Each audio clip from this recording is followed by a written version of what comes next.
Hello and welcome to today's episode of the Work at Home Rockstar podcast. Excited for today's guest. We have the executive director of BNI, which is Business Networking International. And what they're doing is they're changing the world, the way the world does business. And what she does specifically is she teaches you how to create referral partners to help you get better quality referrals and to help you grow your revenue and find good people to work with, right? So we're rocking out today with Dalene Allen. Hey, Dalene, you ready to rock? I am ready to rock. Perfect. So we always start off on a good note. So tell me a story of success that we can be inspired by in your business. Well, let's say one of the things that I think I learned early on when I started my first business was to not be afraid to ask for help. If somebody was doing well, I would ask them, give me a secret. What's your tip to success? And it really thanks to being comfortable asking for help that I truly believe was one of my superpowers, because if somebody was doing well, I wanted to know how they were doing it. And what I found were people were actually pretty kind and would quite often share some of their secrets to success. I agree with you completely. I've also done the same thing. Asking for help is really important, but people don't always do that, right? People seem to. But the funny thing is the reason why people are unwilling to ask for help is also the same reason why people are so willing to help when someone asks them, because they like to feel like they know stuff, right? Well, and not only that, but the fact that really when you ask a person an opinion, you're always going to get an opinion. That's why it's important to ask the question that you really want the answer to. It's like, how's the weather? Well, we all know everybody's got an opinion. It may not benefit, but if you say, congratulations, I just noticed an achievement that you did, and I would love to hear your secret to success. And so at least if you're asking a question that's going to get that positive answer that you want to hear, that's also important. Yes, absolutely.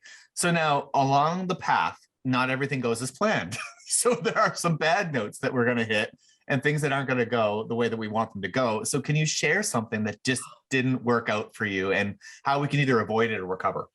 Well, and here's the thing. I would tell you I was the sort of person, I was enthusiastic, but I didn't have a friggin' clue. Did not have a friggin' clue. But I was willing to learn and I was willing to listen. But I do remember the very first box of business cards that I purchased. I didn't hand any out. And I remember when somebody said, well, how many cards have you handed out? I said, well, they cost me money.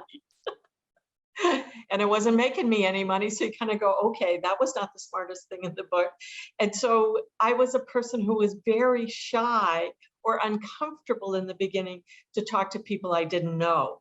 And, you know, when you're 5 or 6 years old and your parents say, don't talk to strangers, that's about the only time it serves you, maybe till you're 10 or 12 or whatever, but it doesn't serve you when you open a business, does it, Tim? Nope, not at all. Yeah. So I learned to overcome that. And one of the things that I did was when I was in front of a client, because at that time I sold a consumable product, if they didn't give me a referral, the game I played was I had to go hand a business card. So let me tell you, I could get a referral from anybody. Wow. Wow, that's really good. So games, I like what you said there, because playing games is a really good hack to get things done, isn't it? Oh, or what's that reward you're going to give yourself on Friday afternoon? Or what's the first thing you're going to do Monday morning when you get out of bed? Because those are usually two very important times, the start of the week and the end of the week. Love it. Love it. And so now, did you end up giving all those business cards out? Oh my God. Listen, I even during COVID, you know, some people did not want to take a card from you, but I still put them in every, you know, bulletin board outside the restaurant. Yeah, you know, if you want to get some, call my business cards, or just making a connection. It's a lottery ticket. You just don't know where it's going to take you. And the curiosity of, you know, how did I meet you? How's that going to go? Because we just had a conversation about that before we got on here, Tim. It's keeping track of that. So having some way of keeping track of all those referrals, very important. Yeah, I think that's some gold right there too. So what was your system? Like because that's the thing. I mean, when you get a referral, when you contact them, not knowing who the heck they are is not going to be a good thing. Well, so did you have some sort of system to keep track of like? Definitely. Oh, totally. And I always had a time limit, again, because my first business was a consumable product. The day I met the client, I immediately put ahead in my calendar, and I live by a calendar on my computer, now my phone, but back in the day. And I saved my calendars, my journals, because you could go back, 6 months or a year before, when one year ended, one started. I carried over any of the unfinished business into the next calendar year. So as soon as I met that person, and usually if I was in front of them, I say, you know what, I'm going to call you in about 2 days, and I'm going to call you in about 2 weeks, and I'm going to call you in a couple of months, just to make sure you're 100% happy. And I would actually write that in the calendar when I was with them. And I don't know whether that gave them a little bit of confidence, but that was the first test of, okay, is she really going to follow up? And when I did that, quite often somebody would say, wow, you said you were going to call, right? So it's developing those relationships, that helps to build the visibility, credibility, which in turn leads to profitability. And isn't that what we're all about? Wow. Really good. And I think you're right. I think that first commitment that says you're going to call and then actually calling, but also when you give them a bit of a warning too, I think that it makes them more likely to answer the call because they know you're not giving up. Right. Exactly. Like I always found that same thing when I leave a message saying, hey, if I don't hear from you, I'm going to call you back. And they tend to respond better that way because I think that sometimes they just assume you're just going to disappear if they ignore you. Right. Well, and 9 out of 10 people are never brave enough past that first one. I have to tell you, I got an email from a guy this morning that I've been doing, the slow drip test. May I keep in touch? May I keep in touch?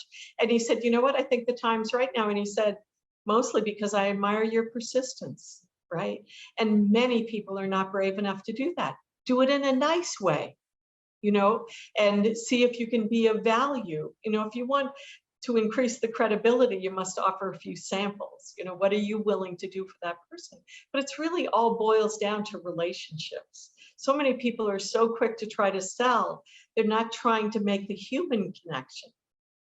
Yeah, I think I've said that a few times too. I admire your persistence. I think I'm going to do business with you. I think I've actually done that before. Yeah, but Tim, from the get-go, we had that conversation. I learned enough about you that we could have a conversation. So even if we never did business together, it was the start of a friendship. And if you find out, really listen, not to respond, but really listen because I'm curious about, look at what you've done, Tim. From that time when, let's say, that company you work for suddenly, like, you no longer work there. But instead, look at the journey that you've taken and what you've accomplished.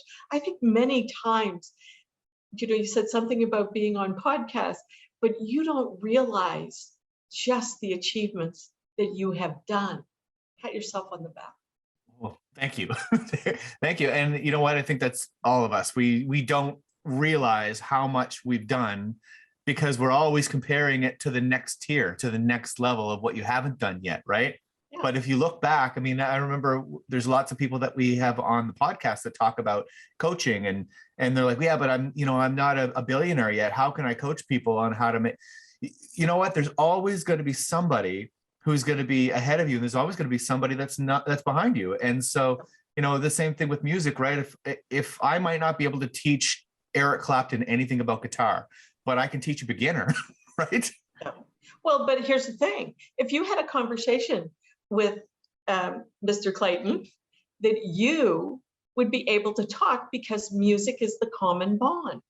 And I don't care what happens, when you have a common bond, eventually business is just going to happen organically, right? Yeah. And that you just don't know who they'll introduce you to, that again extends the journey. If not, just the sheer conversation, because I love his music. Can you imagine having a conversation with him? Yeah. Oh, it'd be amazing. It'd be amazing. Yeah. And also there could be a referral there as well, because maybe Mr. Clapton is not teaching beginners because it just wouldn't be in his wheelhouse, but he might actually refer me to somebody who is a beginner that's learning to learn. And then eventually he'll grow up to, getting lessons directly from him, which I don't think he teaches, but whatever. You know what I mean? Well, but here's another way of looking at that. As somebody ages, to me, that's when they're older, wiser, and they had that much more to share. And you hope before he leaves that work, and I said his name wrong, Eric Clapton, that he would share that. Can you imagine if he offered a program with some tips that you just want to go, there is no end to what a person can do with their life. It's just whether they're open to seeing opportunities and see, I'm a person that never sees a dead end. Might be a detour, but there's always an opportunity if you look for it. Love it. So let's talk about practicing. Let's Yeah. talk about getting good at what you're doing, honing your craft. What are some of the things that you do to stay on top of what you're doing and make sure that you're moving with the times, I guess? Well, a long time ago, I realized what my strengths were and what my weaknesses were. And not that I couldn't work on my weaknesses to make them stronger, but it's kind of like if I made a list of everything that needed to get done in my personal life and my business life. What could I delegate? What could I see that somebody, and let's say if you're a new business owner starting out, if you need bookkeeping, does the service that you provide, might you barter with a bookkeeper for some services in the beginning? Because I will tell you one thing, I had a good accountant from day one, and that was part of my success. I knew nothing about bookkeeping, right? But I knew if I hired a good bookkeeper, I could focus on making more business. So I have learned from a very early age that if I wanted to increase my business, I had to delegate some of it. And so my husband and I, because for many years we've worked together, it's a matter of, okay, here's the list of what gets done. What do you want to do? What do I want to do based on our strengths? And what can we farm out because we still want to have a life? And so prior planning prevents poor performance. But, sometimes we hold on so tight to everything, you do a poor job of many things. Yeah. I think there's a bit of programming there too, because I know when I think about like school and even my own son, like brings home a report card, and what do we look at? We look at the lowest mark and we go, you need to work on that. And so here we are trying to grow our weakest. And I mean, let's just face it. I mean, there are just some things that we're better at and some things that we're not. And so if we focus all of our attention on the thing we're not good at, that's not going to get us very far. Whereas what you just said, focusing on the things that you're really good at and just farm out the things that you're not that good at, right? Exactly. Now, the unfortunate part is school doesn't always look at it like that. So there are some times that, let's say, and I've had to suck it up and say, okay, I'm going to learn how to do that. Especially when social media started in a bigger way, that there were things I did need to learn, but that was a choice as opposed to me putting an expectation on myself. Like, here's the thing, every minute I would spend on bookkeeping, especially because I find a lot of entrepreneurs, you want to go, the numbers sometimes frustrate you. If you hand that to a bookkeeper, they'll give you a summary at the end, and then you can work with that number and be a whole lot more efficient in what you do. Yeah, exactly. They can give you something that you can actually read, right? And I mean, there is something to be said, because I've had, a few people on the show who've said you got to learn a little bit about how to do something before you can delegate it, because if you don't, then you don't know what you're looking for, right? True. And also you don't know how to keep them accountable because you know nothing about what they're doing. So there is something to be said for, getting yourself to a certain level of knowledge about everything, every part of your business, but you don't have to spend a boatload of time learning something you're just not loving. Well, and a good point would be your business, Tim, because when you think about it, for the amount of time and energy a person would spend in trying to get a website up, and if they're really going to pivot, like I'm so glad to see because of COVID, people are realizing there's a whole world out there that they never looked at. And so that's the time that, again, have counsel with that person and really sit there and go, okay, the investment I make in Tim for me to be able to the other social media aspects so that I can be, e-commerce ready. That again is an investment, but that's also where you counsel people in the same way that a bookkeeper does. And, again, ask for the opinions of who is good. Have they been good to you? And a person, I always say, to only take advice from somebody whose place you want to change. That you would be willing to say, okay, that's a person I admire, I respect, I want to be in their position. Talk to those people, because there's a lot of people give advice that are not necessarily in a position to give that advice, right? Oh, and that advice is all over the place, and it's very, very solid. They really want to make sure that their opinions on things that they've never done before too, right? Yeah. I mean, it is okay to recognize that there's a cautionary tale in someone who's failed at something that they're telling you about. But if they've failed, it means that they didn't do something right. There's something they were missing. So go find someone who's been successful at it and find out what they did differently than the person who didn't do it right, right? Well, and one of the things that I was smart enough, because of the company I worked for, they really helped with certain systems. But because I'd never been in an office situation where I had to handle anything office, that I found a person, and in the beginning I bartered, but it's like, will you come in and set up my office so that I understand the processes? Because I used to have an assistant, so you hand it to the assistant.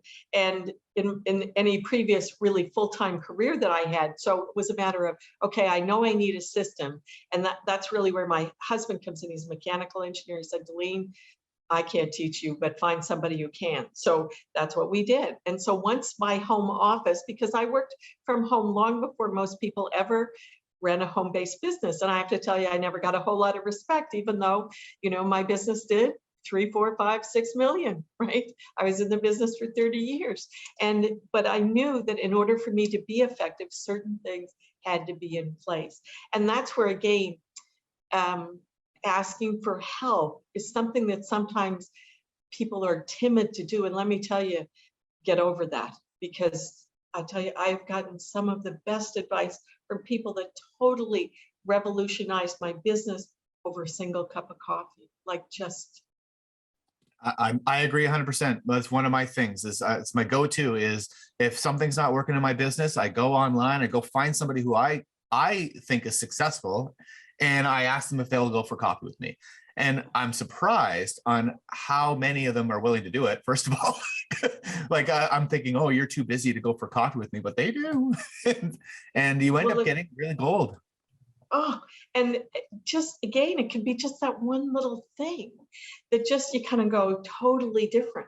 And so even though, again, what I find many people, if you're in a certain industry, talk to other people in certain industries, you go to conferences to those industries, but yet you're kind of in a bubble. Whereas when you can learn from different professions that still are customer, whether it's business to business or business to customer, consumer, that I don't care what they're doing, they're going to give you a totally different approach that you go, never looked at it like that, right?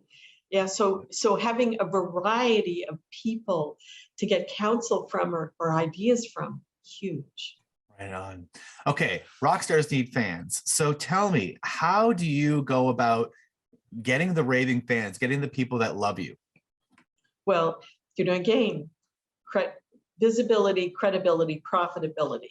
So first of all, the human connection, I find, once you have a client, is to really listen, not listen to respond, but listen to really hear the pain points. And I'll tell you, Tim, you could likely rhyme off 4 or 5 of the most typical things that people tell you about what your services are, right? So when you hear time, money, blah, blah, blah, right? They're going to tell you everything. So once you've been in the business a little while, what you do is the first 4 or 5 things you're going to talk to that prospective new client about are you going to turn into questions, the most typical things you get back. And you could say, okay, Tim, so when it comes to my website, or when it comes to a new website or to update your website, have you thought about this, this, and this? 3 of the most common objections you get from people right up front. And most of them will go, Tim, how did you know? You want to go, well, because I've dealt with a lot of clients and these are the ones that come up. Now, isn't that interesting? Again, you're not the only one. When you can make a person feel like it's not just you, this is how other people are feeling. And what I have found, felt and found, was this is how we help them. It's like, Tim, you just answered my question. Suddenly getting to the close of a sale, because you got to understand ABC, always be closing. But how you start the conversation has to be about them and what's going on. But Tim, the 3, 4, 5 questions or pain points that most people talk to you about, don't you? Hi, my name is Anik Malenfant from Mastering Ascension, and I've been working with Tim Melanson and the Creative Crew Agency for a number of years now. Tim is my go-to guy for all things technology, and his team have helped me to really create the platform that I need that represents my brand, my message, and connects me directly to my ideal clients. What I particularly love about Tim is before he starts to dive into the technology, he always makes sure that he understands what your global view is, what your ultimate goals are. So then that way you're not wasting a lot of time back and forth switching around technology or platforms. He creates something from the get-go that is scalable, which is highly, highly beneficial for any business. What I've experienced from Tim and his team is they're highly responsive. They are a wealth of information, and they're going to offer you the tools that you need to really make the mark that you want to make in the world. So that's my recommendation for Tim. He's awesome. You're going to love every minute. You won't regret it. Yeah. And you know what? I've also found, so people don't like to look weak. They don't like to look like they don't know what they're doing, and they don't like to look like they're struggling. And oftentimes what I've found is that in all the businesses that I've done is that the first objection that you get to whatever it is that you're promoting is never real. It's something, whatever. And the irony is that it's often time and money. You mentioned them already. And if money is the real objection, they'll usually use time first and vice versa. And I think that when you, like you just said, when you preempt it, when you kind of like address it first, I think you make them feel a lot more comfortable, because they didn't even want to tell you that. They didn't even want to tell you that was their problem. Well, and oftentimes, again, and Tim, you can borrow this whenever you want. I'm going to teach you things you didn't even know you wanted to know, because that's what you do. Because people don't know all of the things that they can put into their website or the services that you offer because they likely haven't really understood it as well as you understand what you do. Yeah, and I'm making a connection now, because during my initial calls with clients, I usually tell them what I envision. I find out all about their business, find out what they do, and find out what they're trying to accomplish, and then I'll tell them what I think it should look like. Right? Yeah. Here's what I think you should do. Here's the services that I think you should hook in. This is how it would work if it were me. And then oftentimes you're right. They'll go like, oh, wow, that's a really good idea. So it's funny that oftentimes when people come to you for business, they don't even really know what they want. And that makes sense, because that's not their strong point. How would they know? You're the professional, right? Well, exactly. Or how to best present it. So, and then the other question I always love to say to people, tell me about you. And most people will stop for a minute and go, what do you mean? I said, well, I want to know all about you. What's important to you? What do you like? What do you, right? And what's your why? Why are you doing this business? Tell me, what prompted you to get into this business? And Tim, I have a feeling you should have been in this business all along, but it took something that felt like maybe not a good thing in your life turned out to be the biggest blessing ever, right? Yeah. Oh, and that happens all the time, where the thing that is the low point in your life turns out to be the blessing in disguise, right? But if a person has never been in that, they don't get it, Tim. And that's what we try to uncover in the discussion to really zero in it. And, I like to say people are a lot like onions. You got to peel a few layers off, because like what you said, they don't want to admit that, because, again, vulnerability, I don't know why, because anybody who's going through a hard time, there's so many people who reach out for help that it's only then that they kind of go, wow, I didn't know people cared. And you want to go, if you do that just a little bit more, you would likely find you'll have those alliances that lift you up as well. Yeah. Yeah. And you know what? I think that's why a lot of the times when people ask for advice with their first question, which is not real, they're more or less trying to convince you on why they're not where they want to be, right? Yeah. Whereas you already know that you can help them get there. So why not preempt that and say, hey, this is what I've found is people are struggling with, and give them the confidence that you can get them where they want to be, right? Exactly. And that's also, I find, one of the things that I would tell you when we are dealing with people for the first time is to really give them the confidence of, I checked your profile and look what you've done. Congratulations. Again, because not to be insincere, but to be totally sincere and say, you know what? It's so great you got to this point. Are you ready to find some ways to get you to the next point? but you've really got to check the profile to be able to speak sincerely about that. And usually when you've done that somebody goes, okay, they're seeing me. You know, we want to be seen and we want to be heard. And that's where, when I'm talking to people, I'll usually say, do you mind if I make some notes? And the reason I make notes is I really want to listen, but it's usually just a few key words. So I'll say, okay, now let me tell you what I think you said to me. And they'll go, wow. You know, sometimes they don't say anything, but it's like they're going, the positive affirmation that you didn't just listen to talk, you know, I want to talk, but to listen, to really make sure that we're now on the same page for the conversation to move forward. Wow. Wow. Let's talk about how you have learned all this stuff. Well, first of all, it was the fear of handing out a business card. And the game I played when I was in front of somebody, it was like, I have to get more business, because if I don't get a referral or have this person help me develop more business, because it was a consumable product, I would offer incentives if people would introduce me to other people. You know, I'd value your opinion of the product. Is there anybody else that you could connect me to, that I could offer samples to? If they become a client, you get, you know, some sort of incentive. And because it was a consumable product, when I looked back, because I did keep good track, you know, you want to see what each client does with you. And I did that manually on paper for years and years and years in my little system and my follow-up system and whatever. And anybody they referred me to got added to her name on the list. And about 60% of my referrals came from about 10 people. Whoa, that's some really valuable information. But if you don't keep track, you don't know that, right? You may think you have referral partners, but if you're not keeping track, you don't really know. And so being able to do that meant that I would leave there with another connection to go make without having to hand out a business card to a stranger, right? And let me tell you, I could get right. And so I would give everybody 5 or 6 of my business cards, and I'd say, write your name on the back of that business card. When it comes back to me, there'll be an incentive for you.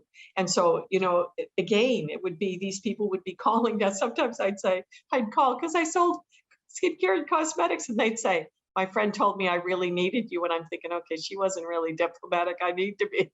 Okay. But the other thing was, at the end, because I had a lot of clients and I knew a lot of people, and it was like I wanted to be of value and to be of service. Thank you so much for your business. I really appreciate you as a person and as a client. And thank you for referring me, because that is the greatest compliment you could pay me. But more important, I know a lot of people. Is there anything I can help you personally or professionally with? And you have no idea that 99% of the time they go, oh my God, Dalene, I just got my insurance bill and went way up. I know an insurance person, right? Or they'd say, oh, our mortgage is coming up for renewal. I know a mortgage broker. You know, and what I would say to anybody that I would refer to, if you're not nice to my client, you're never getting another referral. So I didn't realize early on I was a connector. Had a client, now I sold my other business about 8 years ago, and she calls me and says, Dalene, I was about to press Google, and she said, you and I haven't talked since you sold your business, and I just wanted to connect. I need 3 things. I said, oh, you're not going to ask how I am? I want to hear how the family is. We have that conversation. She said, I need this, this, and this. 2 of them were my BNI members, so immediately got a great referral. And because she, you know, when I give a referral, there's a trust level involved. So when they call that person, they know they're going to do business with them because I recommended them. 3rd person ought to be in BNI. They're not, but I still send them business. And so again, if customer, I said, you have to tell me if they're not nice to you. If they're not nice to you, call me back and tell me. And I'd have a conversation, and that person would say, oh, I'm really sorry. I said, well, you don't get another referral if that ever happens again. So you call back my client, do you make it right? And a lot of times, same thing, that person would call back and say, look, it was a really bad time. Sorry, I'm going to fix it for you, because they knew they'd never get another referral. Yeah. And you never know where people are in their life too. So sometimes things are just not going well. Wow, that's amazing. Now, okay, so what about learning from the best? So now you mentioned that you like to go for coffee and pick brains and stuff. What other things do you do to learn more, keep learning? I go to networking events, and here was the person I was back in the beginning. I would run around and hand everybody my business card. Stupid soul. Like, not make a human connection at all. I would be this like Energizer bunny that got nowhere. I'd leave with a ton of business cards and think, well, you know, I had to go home and do all that work. So if I'm going to an event, because sometimes on Eventbrite you can go in and see who else is registered, or if it's a conference and things like that. So I go in with the intention of, okay, who am I going to meet? Now, the first networking things that I ever went to, because I went to everything, I would stand in the corner with the deer in the headlights look. And after a while, or I'd go talk to somebody I knew, I thought, this is not working. This is not working. And so I'm the child of a military father. So if you're not 15 or 20 minutes early, you're late. I'm always on time. I'm always early. And I would get into a room, let's say at a chamber after hours event. I'd always wear clothes that had pockets in it. Left pocket was my card. Right pocket was the person's cards I collected. If not, I was handing back the cards that I had just received. I've done that too many times too. But anyway, so I would hand out, I would wait until the first person that walked through the door that looked scared to death that I didn't know. Yeah. And I'd go over and say, you look really uncomfortable. Is this your first time? Oh my God, thank God you came to talk to me. I said, look, let me take you around and I'll introduce you to people. And they're like, oh, you're so nice. So I've now made one new friend, okay? And sometimes I'd be in a room where I didn't know anybody, because that was what I wanted. And I go over and say, excuse me, this is her first time here, or this is his first time here. When I introduce myself, my name's Dalene Allen, here's my card, and this is who this person is, and let's see if we can make some connections. And now when I go to events, people that know me will go, okay, I'm following you around tonight, Dalene. And I go, as long as I have someone to introduce, it's taken the pressure off me, and I'm focusing on that person, and it's just so much easier. I wished I'd learned that 20 years ago. Tim. I love that. I love that. That's such a good idea. Well, because again, when you take the focus off you, suddenly and you put it on somebody else, number one, it makes you feel good, makes them very appreciative, because they likely would not have done that, turned around and walked out and said, never doing that again. And I want people to know, yes, you can do that. Yeah. Yeah. And like you said before, I mean, really the goal there is not necessarily directly to get business, it's to make friends. Connection. Right? Yeah. Yeah. If I like the person, right? Because I think we all have had some customers that we don't necessarily like that take us extra time, because learning to define your dream referral is also very important in growing a business. Because really, if you look at your customers, and I fired a few of them, even though it was a consumable product, and they were usually really mad at me. And I would say, look, I'm just not meeting your needs, but I'm going to introduce you to someone who I think your personality, that you have a lot more in common than with me. And 9 times out of 10, if I ever ran, they'd say, you know what, Dalene, you're absolutely right. And again, that's not an easy thing to do. You can tell anyone where to go. Just try to make sure they enjoy the trip. Yeah, exactly. And now you've actually gained more credibility with that person, and they might actually refer someone back to you that they don't really connect with, right?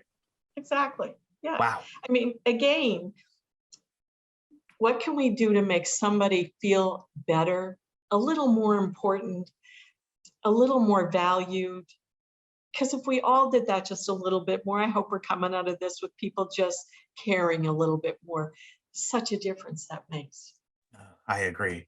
All right, I could talk about this forever, but it's time for your guest solo. So tell me what's exciting in your business right now.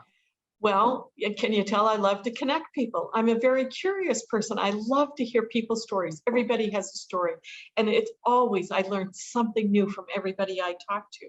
But here's the thing, if you've got a business and you want to grow it to the next level, or if you've got a network, already a great network, but most people with a great network want a better network, really look at the relationships and understanding what a referral partner is, or creating a power team where you all deal with the same client, but in a complementary, not competitive way. And of course, I tell you, come out to visit any BNI online networking event, and I guarantee you'll make some great connections. We live with a giver's gain philosophy. And if you start to look at that way at building your business, see, if I'm at a networking event and I'm doing a talk, I say, who came here to sell something today? Guess what, Tim? Everybody's hand goes. I said, I go into a networking event to learn something new, to find a new business, a new person, something that I can learn from. And if my business fits, it's easier for me to get the point across when I know more about them. 2 ears, 1 mouth, listen accordingly. Love that so much. And that is so cool. So now how do we find out more about BNI?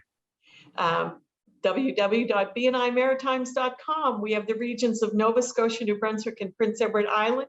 But if you live anywhere in the world, BNI is in 76 countries, and you can just Google BNI Connect, and you can likely visit an online networking chapter anywhere in the world.